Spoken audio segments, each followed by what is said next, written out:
So I want you to notice something. When we mix these two reactants together, we see that we form a silver chloride precipitate, a solid, between the silver cations and the chloride anions.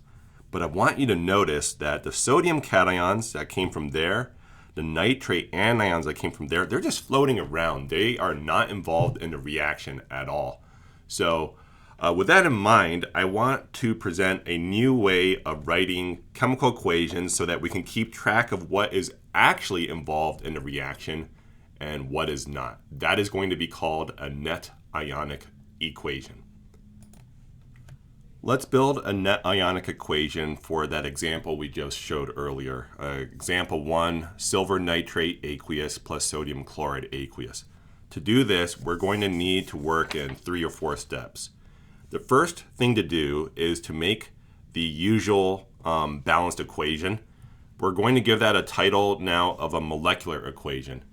We use the title of a molecular equation even if there's no actual molecules involved. That is the term for just your usual balanced equation.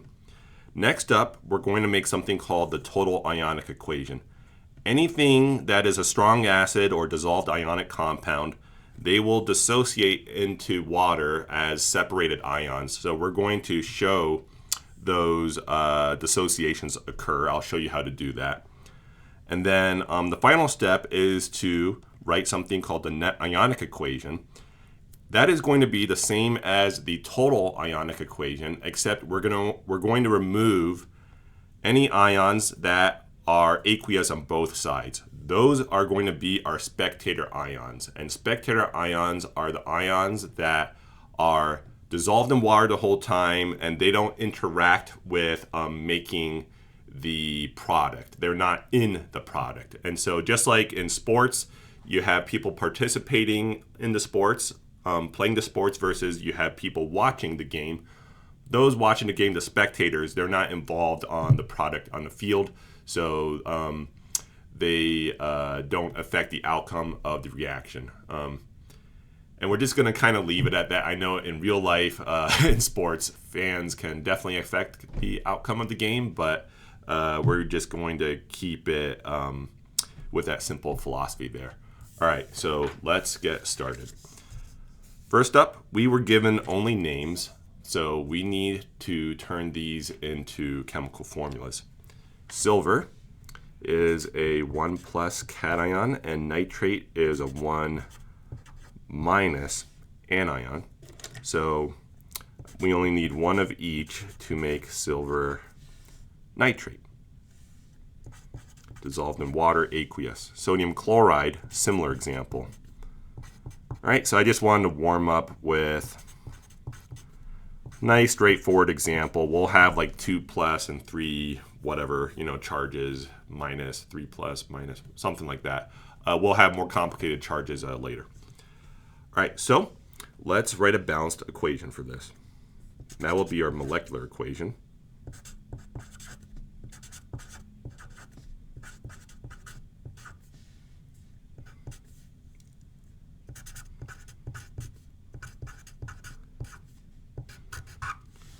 Okay, silver and chloride only need one of each to be balanced.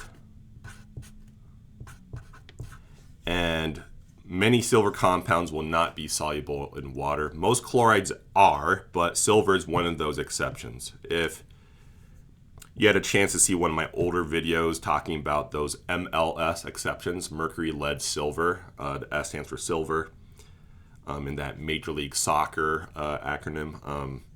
And so there's your precipitate. And then sodium with nitrate, that's going to be very soluble because all sodium compounds and solubility rules will dissolve in water, and same with nitrate. So it's like it got 2 ace cards in a card game of war. All right, so there's our molecular equation. It out of balance because everything is a +1 or a -1.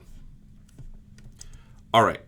The next thing to do is to write the total ionic equation. In the total ionic equation, anything that is an aqueous, dissolved compound, ionic compound, or strong acid, we don't have any acids here, but aqueous ionic compounds would be separated into ions. just like that's how they really exist in an aqueous solution, separated out, surrounded by water molecules. So, what I like to do is I like to put a box around anything that is a solid, a liquid, or a gas, because that will be our product. I also like to circle anything that went into its formation. So silver chloride is made up of silver, and it's made up of chloride. And that's going to be my little hint to remind me not to remove those. Those cannot and will not be our spectator ions. All right, so I like to circle what I want to save. Some people teach a very similar technique, except they do the opposite. They like to circle whatever they anticipate to be spectator ions, whatever they want to get rid of. But that's not my style. All right, so let's go ahead and let's dissociate the aqueous ionic compounds into ions. That would be this, this, and this. Okay, the first, second, and fourth chemical formulas.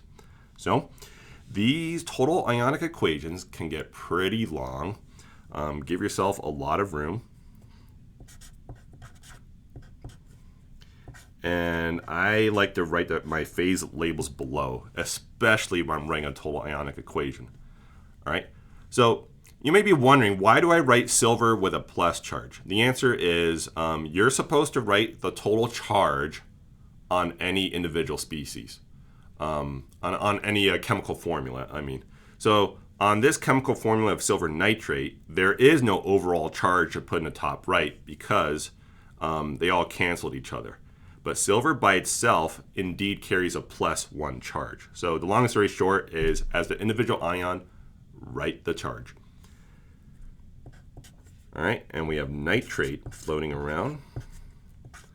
It carries a minus charge. And now I'll just do the same with the sodium and the chloride. All right. I like to give myself space so that the pluses of charges are not near the mathematical pluses. Reaction arrow. I boxed this to remind myself not to dissociate it, so I'm just going to write AgCl solid. I'll box my stuff again. Okay, box, box, box. All right. And then we'll take care of that chemical formula. It is aqueous, so we're going to dissociate it as well.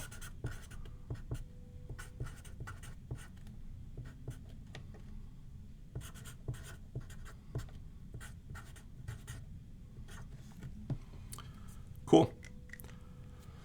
All right, so that's our total ionic equation. If this is what they were asking for the total ionic equation, that is what I would put as my answer. However, when looking at a total ionic equation, I'm hoping that the spectator ions, the ions that are aqueous on both sides, kind of jump out at the paper. And for me, they're almost asking to just be kind of crossed out. What I'll do is I'm going to rewrite the total ionic equation so that you can see the correct answer for it. But then I'm going to have a separate total ionic equation where I'm going to do my scratch work for writing the net ionic equation. So let me pause. And there it is rewritten. Okay, molecular equation, total ionic equation. And here I am rewriting it, and then I'm going to eliminate any spectators. So I have nitrate on both sides, one of each. So I can eliminate that. And oh yeah, and we have sodium on both sides as well. Okay. All right, so that just leaves me with these in my, now that I removed the spectator ions, it's now a net ionic equation. Let me rewrite that just so that it looks a little bit more clean for you.